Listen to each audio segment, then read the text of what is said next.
Химийн кинетикийн нэг хэсэг болох химийн урвалын хурд түүнд нөлөөлөх хүчин зүйлийн талаар авч үзье. Мангар багш байна.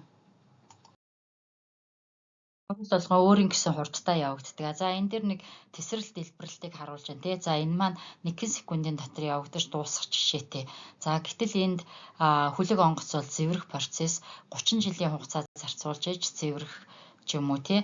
Гэтэл энэ байгаль дээрх хад чулуу илэгдэх үзэгдэл нь 30 сая жилийн дотор явагддаг ч юм уу. Ингээд урвал болгоо өөрийн хурдтай явагддаг. Урвалын хурдыг судалдаг. Урвалыг жолоодох аргыг судалдаг энэхүү шинжлэх ухааныг химийн кинетик гэж нэрлэдэг ахнэ. За өөрөөр хэлбэл химийн процессын хурд ба механизм түүнд нөлөөлөх хүчин зүйлсийг судалдаг химийн ухааны салбарыг химийн кинетик гэж хэлнэ. За химийн урвал болгон янз бүрийн хурдтай явагддаг. За үүнийг мэдснээр гол нь урвалыг жолоодох боломжийг химийн кинетик нь олгодог ахнэ. Кинетикт мөн систем гэдэг ойлголтыг авч үздэг. За системийг мөн дотор нь гомоген болон гетероген гэж бол ангилж болно. За жишээлбэл энэ хий байдалтай бодисууд буюу нэгэн төрлийн бодисууд урвалд орж байна тий. Тэгээ бүтээгдэхүүн нь ч гэсэн адилхан нэгэн төрлийн бодис байна. За ингээд энэ урвалд орж байгаа бодисууд нэгэн төрлийн байвал гомоген систем гэж үзэх нь тий. За тэгтэл энд гетероген системийн жишээ харагдаж байна. Төмөр маань устай хүчил төрөгчийн орчинд зэврэх процесс буюу улаан хөрөн өнгөтэй зэв үүсгэн тийм ээ. За энэ төмрийн гидроксо оксид буюу хатуу юм зэвийг үүсгэж байна. За энд бол хатуу шингэн хий гэсэн төрөл бүрийн фазууд урвалд орж штэ. Тэгэхээр энэ маань гетероген систем болох нэ. Гомоген болон гетероген системд урвалын хурдыг өөр өөрөөр тооцоолдог. За эндээс нэг жишээ харж үзье. За энд хоёр өөр төрлийн хий хоорондоо урвалд орж байна. За энэ хоёр хий хоорондоо урвалд орохдоо нийт эзэлхүүнээрээ урвалд орж байна тий. За ийм учраас гомоген урвалын хурдыг тооцоолохдоо нэг эзэлхүүн дэх нэг ч хугацаанд урвалд орсон бодисын концентрацийн өөрчлөлтөөр тооцоолдог байгаа. За өөрөөр хэлбэл гомоген урвалын хурд нь урвалд орж байгаа бодисуудын нийт эзэлхүүнд нэг ч хугацаанд урвалд орсон бодисын тоо хэмжээгээр тодорхойлогдно. За нэгж нь молек хуваахан литр үржих секунд гэсэн нэгжтэй ахна тий. Дельта Ц-гээр бодисын тоо хэмжээг В-гээр эзэлхүүнийг системийн эзэлхүүнийг дельта Т-гаар урвал явагдсан хугацааг бол тэмдэглэсэн байна. За энэ дэр нэг натрийн тиосульфат хөхрийн хүчилтэй урвалд орж байна тийм үү. За энэ хоёр хоёулаа уусмал байгаа тохиолдолд уусмал бол нийт эзэлхүүнээрээ холилдож урвалд орно штэ. За ийм учраас энэ маань урвалд орж байгаа бодисуудын хувьд бол гомоген систем байх нь тий. За урвалаас үүссэн бодисуудын хувьд натрийн сульфат нь бол шингэн SO2 нь хий ус нь шингэн харин хөхөр нь тундас хэлбэртэйгээр шар өнгөөр тунж орж ирнэ тийм үү. Тэгвэл бүтээгдэхүүн бодисын хувьд бол энэ маань гетероген систем байна тий. Харин урвалд орж байгаа бодисууд маань нийт эзэлхүүнээр урвалд орох учраас натрийн тиосульфат эсвэл хөхрийн хүчлийн концентрацийн өөрчлөлтөөр энэ урвалын хурдыг хэмжиж болох учраас нэг эзэлхүүнд нэг ч хугацаанд урвалд орсон бодисын концентрацаар буюу энэхүү томьёогоор гомоген урвалын хурдыг тодорхойлох боломжтой байх нэ. За гетероген урвалыг авч үзье. За энэ дээр кальци CaO3 буюу шохон чулуу байна тийм ээ. За тэгвэл энэ шохон чулууг ашиглаад Таж Махалыг барьсан байгаа. За энэ маань ийм цагаан өнгөтэй чулуу байна шүү дээ. За тэгвэл энэхүү цагаан өнгөтэй чулууг давсны хүчил дуусгалаа гэж бодъё. За тэгтэл энэ чулуу маань давсны хүчилтэй зөвхөн гадаргуугаараа урвалд орж өхнө шүү дээ.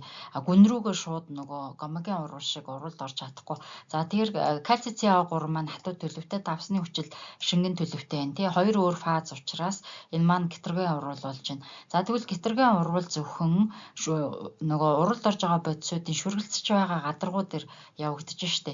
За ийм учраас нэгж гадаргууд нэг ч хугацаанд урвалд орж байгаа бодисын концентрацийн өөрчлөлтөөр гетероген урвалын хурдыг тодорхойлдог байх нэ. За өөрөөр хэлбэл гетероген урвал нь харилцан үйлчилж байгаа бодисуудын эзэлхүүний гүнд нь биш харин үргэлжлэж байгаа фазуудын зааг гадаргуу дээр явагддаг учраас хурд нь нэгж хугацаанд нэгж гадаргууд урвалд орсон бодисын концентрацийн өөрчлөлтөөр илэрхийлэгдэх нэ. За В гетероген тэнцүү дельта Ц-г хуваах нь S-ийг үржих нь дельта Т боллоо тий. За нэгж нь бол молек хуваах нь метр квадрат үржих секунд байна. За эндээс түрүүний гомоген урвалаас арай өөр нь гомоген урвал дээр нэгж эзэлхүүнд нэг ч хугацаанд урвалд орсон бодисын концентрацийн өөрчлөлтийг авч исэн бол гетероген урвал дээр нэгж хугацаанд нэгж гадаргуу дээр шүргэлцэж байгаа фазуудын гадаргуу дээр уралд орсон бодисуудын концентрацийн өөрчлөлтийг авч байгаагаараа ялгаатай. За эсэр фазуудын шүргэлцэж байгаа гадаргуугийн талбайг тэмдэглэсэн байна. Хурдыг хэрхэн бодсон бэ гэдгийг жишээгээр харъя. За хугацааны хугацааны ихшинд 1 мол А бодис байсан байна. За эсэлхүүнийг 1 литр гэж тооцчих тийм ээ. Харин В бодис бол байгаагүй. А бодис маань ийм улаан өнгөтэй бодис байсан байх нэ. За 20 секунд өнгөрөхөдөө А бодисын маань концентрац 154 мол болсон байна. Б бодисын маань концентрац 146 мол болж өөрчлөгдсөн байна. За тэгвэл А бодисын хувьд урлагийн хурдыг бодохдоо энэ маань ерөнхийдөө гомоген урвал байна тий. Хоёр хий хоорондоо урвалд орж штэ. Тэгвэл концентрацийн өөрчлөлтийг эсэлхүүн болон хугацааных нь үржүүрт нь харьцуулах нэ. За А бодисын эцсийн концентрац нь 154 мол байсан тийм ээ. За тэгвэл эцсийн концентрац анхны концентрацыг хасч нь 1 мол тий. За эсэлхүүн бол 1 литр, хугацаа маань 20 секунд байгаа. За ингээ бодохоор хасах 1023 мол литр секунд болж байна. Өөрөөр хэлбэл А бодис маань хугацаа өнгөрөх тусам концентрац нь буурж байгаа гэдгийг энэхүү урвалын хурд нь харуулж байна. 1023 литр секундээр буураад байна. За Б бодисын хувьд тооцоолж үзье. Мөн гомоген урвалын хурдны тэгштэглээ ашиглах нь байна тий. За Б бодисын маань эцсийн концентрац нь энэ цэнхэр өнгөтэй бодис маань 146 байна тий. Анхны концентрац нь 0 байна. За тэгвэл хоёр концентрацийн зөрүү маань 146-аас хасах нь тэг болж байна.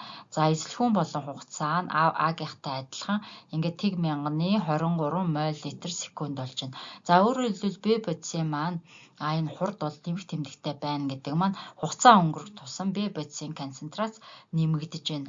Харин А-гийн хурд хасах тэмдэгтэй байгаа гэдэг нь хугацаа өнгөрөх тусам А бодисын концентрац анхныхаас буурж байгаа болохыг зааж байна.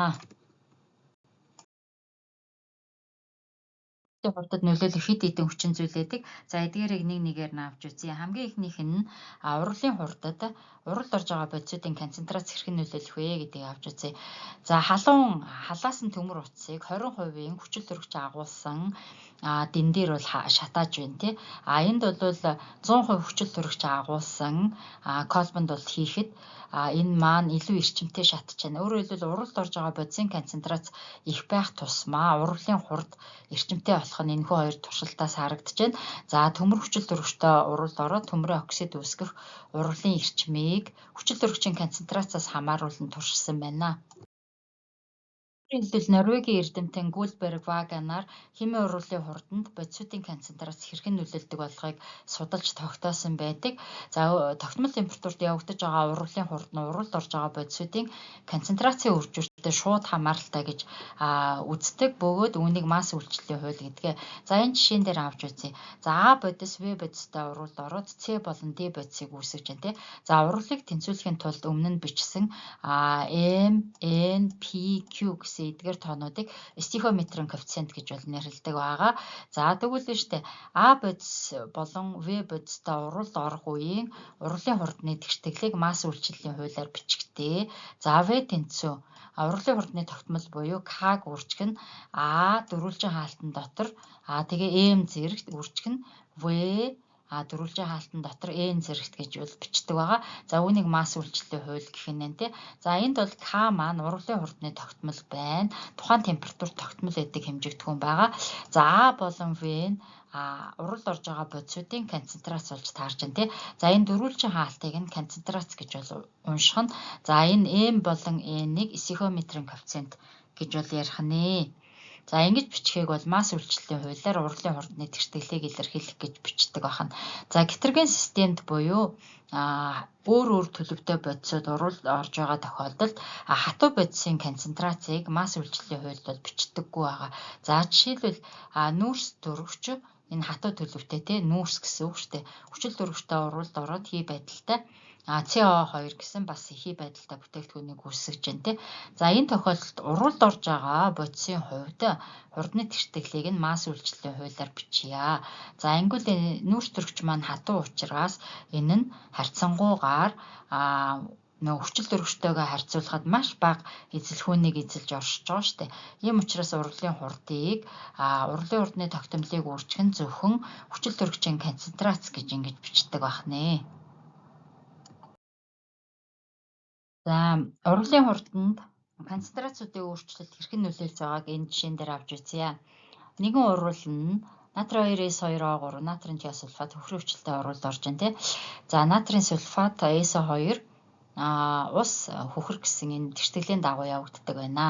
За урвалд орж байгаа бодисуудын концентрацийг 4 дахин бууруулсан бол урлын хурд анхныхаасаа хэд дахин буурах вэ гэсэн байна тий. За тэгвэл штэ урлын хурдны тэгштэглийг масс үйлчлэлийн хуулиар бичье. За шулуун урлын хурдыг анх өөрчлөгдөөгүй байхад нь бичвэл урлын хурдны тогтмол К1-ийг өөрчлөх нь уралд орж байгаа бодис маань натрийн тиосульфат хөхрийн хүчил учраас тэдгээрийг дөрвөлжин хаалтанд хийгээд үржүр маягтай бичих нь тий. За энэ бол масс үйлчлэлийн хуулиар бичсэн шулуун урлын хурдны тэгштгэл боллоо. За тэгвэл штэ урвалд орж буй бодисын концентрацийг 4 дахин бууруулсан гэд. За энэ 4 дахин бууруулсан хурдыг нь V шулуун 2 штрих гэж тэмдэглэжээ. За тэгвэл энэ натрийн тиосульфатын концентрац ч 4 дахин буурна. Урвалд орж байгаа 2 бодис байгаа юм чи хоёулынхны концентрац 4 дахин буурсан болох нь энэ тэгштэглээс харагдаж байна тий. За ингээд тэгштэглийг эмэгтэхээр К1 тэнцүү натрийн тиосульфатын концентрацийг өөрчлөх нь хөрөвчлийн концентрац хуваагх нь 16 дахин болж орж ирж байна тий. Тэгээд урвалын хурд одоо өөрөөр хэлбэл V2 хурд маань V1-ээс хэд дахин буурсан бэ гэж асуусан учраас анхны урвалын хурд буюу V1 шулуун урлын хурдаа V2 штрих шулуун урлын хурдтай харьцуулна. За ингээд ижил гишүүнүүд бол ерөнхийдөө хураагдаад хурд нь анхныхаасаа 16 дахин буурсан болох нь харагдаж байна. За ингэж урлын хурд маань концентрацаас хэрхэн хамаарж байна гэдгийг концентрацийн өөрчлөлтөөс хэрхэн хамаарж байгааг энэ хүү жишээн дээр харууллаа. Урлын хурдад температур хэрхэн нөлөөлөхийг 1879 онд Голландын эрдэмтэн Ван Ко судлаад урлын орчны температурыг 10 градусаар нэмэгдүүлэхэд хурд нь 2-оос 4 дахин өсдөг болохыг тогтоосон. За үүнийг Ван Кофийн дүрм гэдэг. За Ван Кофийн дүрмийн математик илэрхийлэл энд харагдаж байна. За ер нь бол урлын орчны температурыг өсгөхөд хурд бол өсдөг гэдгийг амьдрал дээрээс бас мэднэ. За жишээлбэл давсыг усанд уусгахад халааж өгөх тусмаа илүү хурдан уусна. Сахарыг мөн усанд уусгахад халаах тусмаа илүү хурдан уусдаг штэ. Ингээд температур их байх тусам тухайн процесс арай хурдан явагдаад байна тий. За энэхүү математик илэрхийлэлд 5-гаар уруулын явагдсан хугацааг тэмдэглэсэн байна. Гамма уруулын хурдны температурын коэффициент байгаа. За Т-гээр температурыг тэмдэглэсэн байна. За энэ нь одоо Т1 температурт урвал V1 хурдтай явагдчихсэн. Тэгээд 5-1 хугацаа зарцуулсан гэсэн үг байна. Харин Т2 температурт урвал V2 хурдтай явагдсан. Ингэхдээ 5-2 гэсэн хугацааг бол зарцуулсан байна. За тэгвэл V2-ыг хуваах нь V1 гэдэг маань эцсийн урлын Т2 температур дахь урлын хурдыг эцсийн хурдыг тийм ээ анхны хурдад ингээ харьцуулсан харьцаа шүү дээ. За энэ урлын хурдны температурын коэффициентийг Т2-оос Т1-ийг хуваах нь 10 гэсэн зэрэг дэвшүүлсэнтэй тэнцвэ байдаг. За нөгөө талаар урвал хурдан явагдаж байна гэдэг чинь бага хугацаа зарцуулна тийм ээ. Тэгвэл энэ эцсийн хурдыг эхний хурдад харьцуулсан харьцаа нь урвалын зарцуулсан хугацаатайгаа бол уруу хамааралтай болох нь энэхүү томьёоноос харагдаж байна. За урлын хурд температураас хамаарсан бодлого өгсөн байна. За хэрвээ урлын орчны температурыг 10-аас 50 Цельс хүртэл нэмэгдүүлэхэд урлын хурд 16 дахин өсдөг бол урлын хурдны температурын коэффициентийг олоо гэсэн байна тий. За тэгвэл үүштэй биднэрт Т1 температур маань 10 Цельс, Т2 маань эцсийн температур 50 градус гэдэг өгсөн байна. За урлын хурд 16 дахин өсдгөө гэдэг маань эцсийн хурдаа эхний хурдад харьцуулахад энэ харьцаа маань 16 шүү гэж өгөгдсөн байна тий. За энд бодлогыг бодохдоо түрүүний томьёогоо ашиглах нэ. За хурдны харьцаа нь гаммагийн Т2-оос Т1-ийг хуваах нь 10-тай тэнцвэ байгаа тий. За эндээс орлуулгаа хийчихье. За хурдны харьцаа маань 16-тай тэнцвэ. За гаммагийн 50-аас асах нь 10, хуваах нь 10 тэнцвэ гаммагийн 4 зэрэгт гэсэн үг. За өөрөөр хэлбэл ямар тооны 4 зэрэгт нь 16-тай тэнцвэ вэ гэсэн бодлого болж байна тий. За тэгвэл гамма нь 2-тай тэнцвэ буюу ургуулын урдны температурын коэффициент нь 2 болсон байна. Нөлөөдгийг авч үзье. Энэ хүү жишээн дээр харагдаж байна. За тодорхой хэмжээний цайр давсны хүчилд 20 Цельсид 27 минутанд харин 40 Цельсид 3 минутанд бүрэн уусдаг. Хэрвээ энэхүү дээжийг 55 Цельсид уусгавал урал хэдийн хугацаанд дуусах вэ гэсэн байна тий. За энэ дээр өгөгдлүүдэд тэмдэглэе. Т1 буюу эхний температур 20 Цельс, энэ үед зарцуулагдах хугацаа 5-1 нь 27. За Т2 буюу 2 дугаар температур 40 Цельс, энэ үед зарцуулагдах хугацаа 5-2 нь 3 минут байсан тий. За тэгвэл 55 Цельс буюу Т3 температурт 5-3 буюу хичнээн хугацаа зарцуулагдах вэ уусалтанд гэж асуусан байна тий. За цөмөрөө нөгөө ургуулын хурдны харьцаа болон хугацааны харьцаатай хамааралтай тэгшдэглээ ашиглана. Өөрөөр хэлбэл 5-1-ийг хуваах нь 5-2 тэнцүү, гаммагийн Т2-оос нь Т1 хуваах нь 10-ын зэрэгт гэсэн энэ томьёог ашиглана тий. За энэ дээр ингээд орлуулгуудаа хийж үзье. За 5-1 маань 27, 5-2 бол 3 байгаа. За гамма буюу ургуулын хурдны тогтмол нь бол мэдэгдэхгүй байгаа. 2 дугаар температур 40, анхны температур 20 байгаа тий. За ингээд 10 хуваагаад энэ хэсэг бол 9 гарна тий. За тэгвэл энэ хэсгийг ингээ бодохоор 2 гарч штэ. Тэгэхээр хэдийн 2 зэрэгт 9 вэ буюу тэр гамма маань 3-та тэнцүү болж таарах нь тий. За ингээд ургуулын урдны температурын тогтмолоо олчлоо.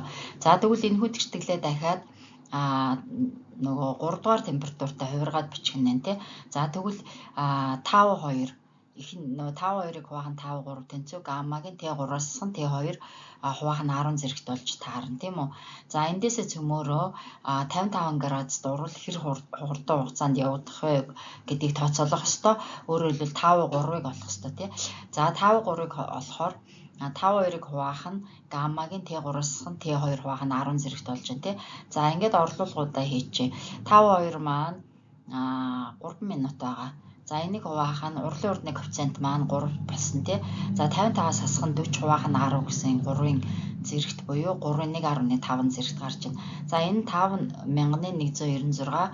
За ингээ бодохоор тиг 1577 минут гарч байна. За 5-3 минут биш секунд руу шилжүүлэхээр 3462 секунд болж байна. За ингээд эндээс ингээ ажиглахад байна шүү дээ тий. Температур 20-оос 40, 40-оос 55 болоод өссөн тий. За ингээд зарцуулагдах хугацаа нь буураад байна. За 20-27 минут уустал явагдчихсан бол 40-д 3 минут. Гэтэл 55 Цельсид бүр 3462 секунд гэдэг ингээд зарцуулагдах хугацаа нь богиносч байна. За хугацаа хурд хоёр уруу хамааралтай юм чинь тэр хэмжээгээр хурд нь өсөж байгаа гэсэн үг ээ. Даралт эрхэн нөлөөллийг авч үзье. Ерөнхийдөө шүү дээ хий байдалтай бодисын даралтыг ихсэхэд эзэлхүүн нь багасж тэр хэмжээгээр бодисын концентрац ихсдэг. Ийм учраас нөгөө масс үйлчлэлийн хуулийг ашиглан тооцоо хийдэг байгаа. За энэ жишээг авч үзье. 2NO нэмэх нь O2 тэнцүү NO2 гэсэн урвал явагдаж байна. За урвалыг тэнцвүүлэхэд стихиометрийн коэффициент энд 2 мөн энд 2 гэж бол бичигдсэн байна. За урвалын даралтыг 3 дахин нэмэгдүүлэхэд шулуун ба буцах урвалын хурд яаж өөрчлөгдөх вэ гэж асуусан байна тий. За мөн системийн хувьд урвал аль чиглэлд эрчимтэй явагдах вэ гэдгийгсэн байна шүү дээ. За тэгэхээр энэ урвал бол нэг битүү саванд явагдаж байгаа тийм ээ. За тэгээд даралтыг нь 3 дахин нэмэгдүүлнэ гэдэг маань эзэлхүүн нь 3 дахин буурж орж ирнэ. Тэр хэмжээгээр концентрац нь 3 дахин өснө гэж үзэх нь тий. За тэгвэл шулуун урвал NO болон хүчил дөрвөгч урвалд орж байна. За шулуун урвалын хурдныхаа тэгшдэглийг масс үйлчлэлийн хуулиар бичнэ. За V 1 штрих шулуун тэнцүү К1 урвалын урдны тогтмол тийм ээ. Үржих нь урвалд болохоор NO гэсэн бодис орж байгаа. За тэрнийхээ концентрац гэдэг дөрвөлжин аалтыг хийгээд тэгээд стихиометрийн коэффициент нь 2 байгаа учраас квадрат болчих нь тий. За үржидэг нь хүчил дөрвөгчийн 1 зэрэгт болж орж ирж байна тийм үү. За энэ бол шулуун урвалын хурдны тэгшдэглэл нь хэвийн үедээ бичигдсэн байна. За тэгвэл шулуун урвалын хурдны тэгшдэглээ нөгөө даралтыг 3 дахин нэмэгдүүлэх буюу концентрац нь 3 дахин өсөх үед бол бичих нь тий. За энийг V2 эштрэх шулуун гэж тэмдэглэж байна. За урлын урдны температурын урлын урдны тогтмол маань хэвээрээ К1 тий. Яагаад гэхээр энэ NO болон O2 гэсэн бодисол уралд орж байгаа хэмжээний тоон тухайн температуртай тогтмол ах нь байна. За тэгээд NO-гийн концентрацийг 3 дахин өсгсөн гэсэн тий. За тэгвэл нөө дөрвөлжин хаалтан дотроо 3 гэж 3-ыг NO-гоор үржүүлэх нь тий. За тэгээ 2-ын квадрат 2 зэрэгтэй тий. За хүчил төрөгчийн концентрац мөн ялгаагүй 3 дахин өсөж байгаа. За ийм учраас хүчил төрөгчийн концентрацийг дахиад 3-аар үржүүлж орж ирж байна тийм үү. За ингээд тогтмол тоонуудыг эмэгтэхээр 3399327 гэдэг тоо урдаа гараад К1 NO-гийн квадрат өрчих нь O2 гэсэн ийм хэлбэр гарч ирж штэ.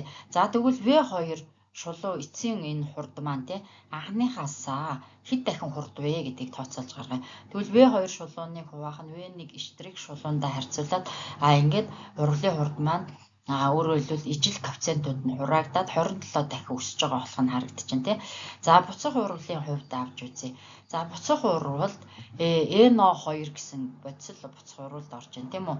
За буцах урвалын хурдны тэгштэглээ хэвийн нөхцөлд нь бичнэ.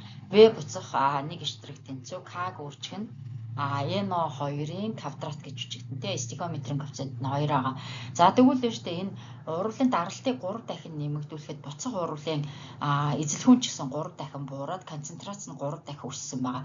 За тэгвэл энэ үеийн урлын хурдны тэгштэглэл нь V2 эштрэх буцах тэнцүү К2-ыг өөрчлөх нь 3-ыг өөрчлөх нь N2-ын концентрацийн квадрат.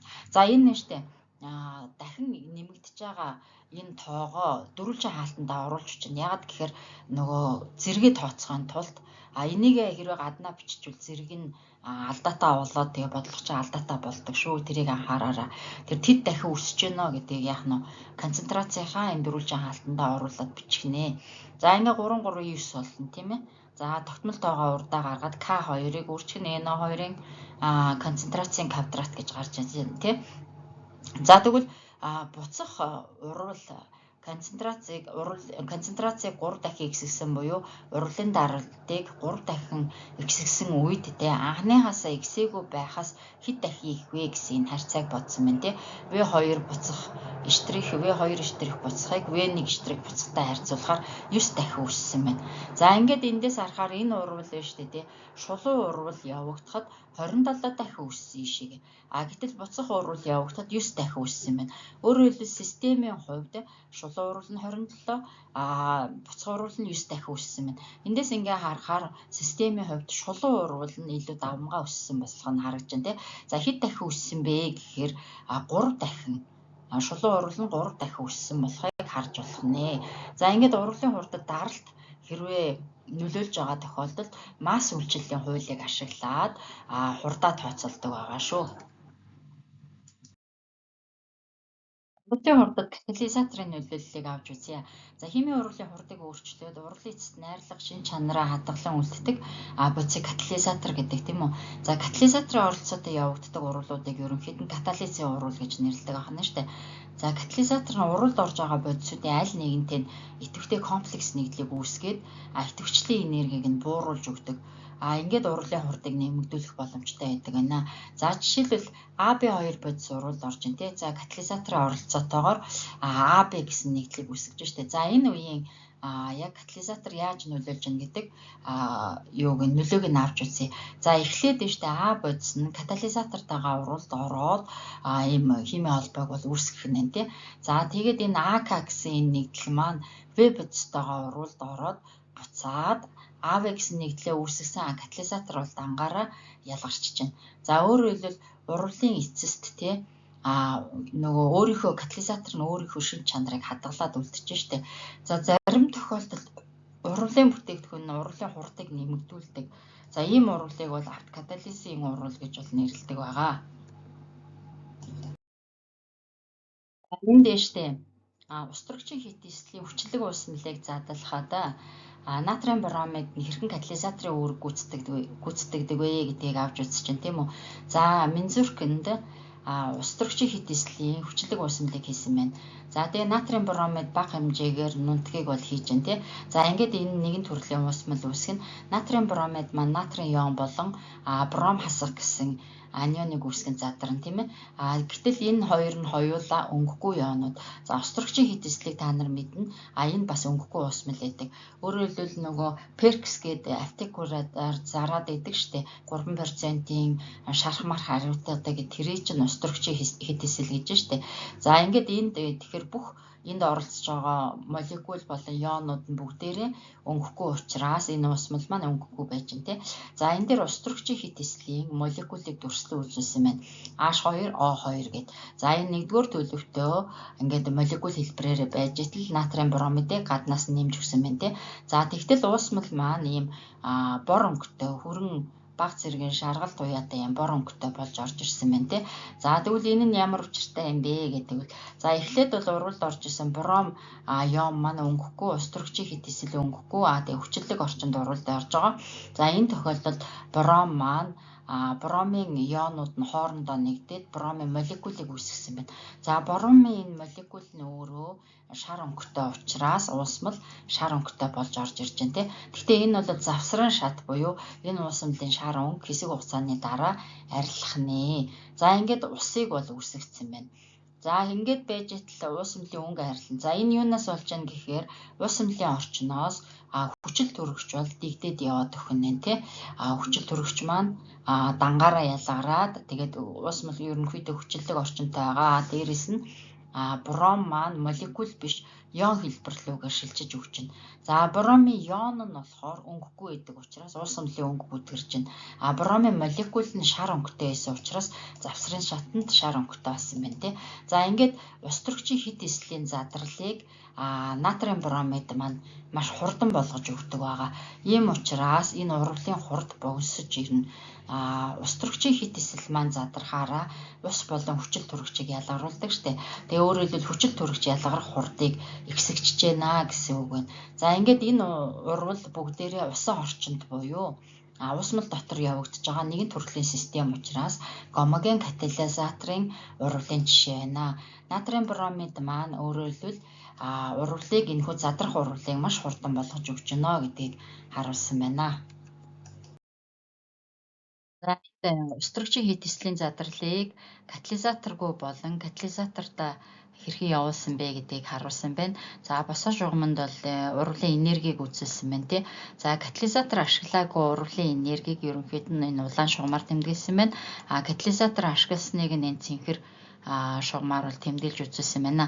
За острогчийн хит эсэл маань катализатор ашиглаагүй үед тодорхой хэмжээний энергийг бол давж иж ус болон хүчил төрөгчийг ялгаруулж байгаа. За энэ энергийг бол идэвхжлийн энерги гэж бол нэрлэдэг байгаа. Өөрийнхөө анхны төлөвөөс илүү их энергийг ингэж давах нь шүү дээ тий. Идэвхжлийн энерги өндөр байх нэ. За тэгтэл острогчийн хит эсэл дээр нөгөө хүчлэг орчинд натрийн бромидыг катализатор болгож ашигласан тий. За энэ тохиолдолд идэвхжлийн энергийг харьцангуйгаар бууруулсан болох зургаас харагдаж байна тий. За эцсийн бүтээгдэхүүн нь аль алинд нь ус болон хүчил төрөгчийг бол үүсгэж урвал явсан байна. За эндээс харахад катализатор нь ерөнхийдөө тухайн урвалын идэвхжлийн энергийг бол бууруулж өгдөг. Ингэснээр урвалыг хурдан явуулах боломжийг олгодог байна. За катализаторын үйлчлэлийг дэмждэг бодисуудыг промотор гэж нэрлэдэг. Харин катализаторын үйлчлэлийг бууруулдаг бодисуудыг ингибитор гэж нэрлэдэг байгаа. Гитергийн катализийн урвалыг харуулсан байна. За устрогч этилентэй урвалд орохдоо металл катализаторын тусламжтайгаар этаныг үүсгэсэн болох нь байна тийм ээ.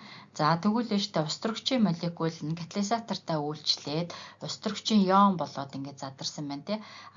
Харин этилен маань металл катализатортойгоо үйлчлэхдээ хоёрсон холбоонд задраад тэрхүү задарсан хоёрсон холбоон дээр устрогчийг өөртөө нэгдүүлж байна гэсэн юм шатлсан урвал явагдаж штэ. За ингээд эцэстээ этан бол үүссэн байна. За энэ урвалыг урвалын тэртеглээр илэрхийлвэл этилен маань устрогчтой нэгдээд этаныг үүсгэсэн байна. За энэ урвалын энтальпи буюу дулаан нь дарал тогтмол үеийн дулаан нь хасах 137 кмол килжоул моль болох нь харагдаж байна.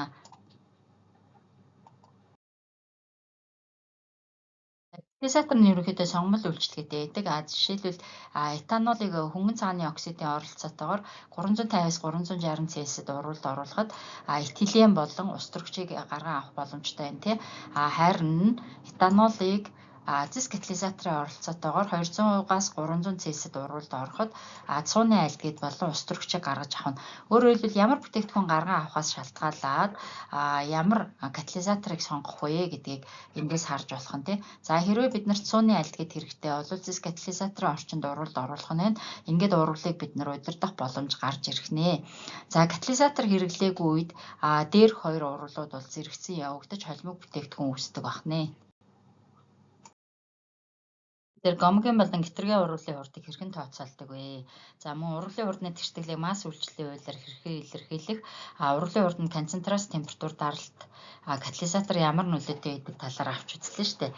За энэ талаар хоорондоо харилцан ярилцаад дүгнэлтийг гаргаад дасгал ажлуудыг ажиллаарай. Анхаарал хандуулсанд баярлалаа.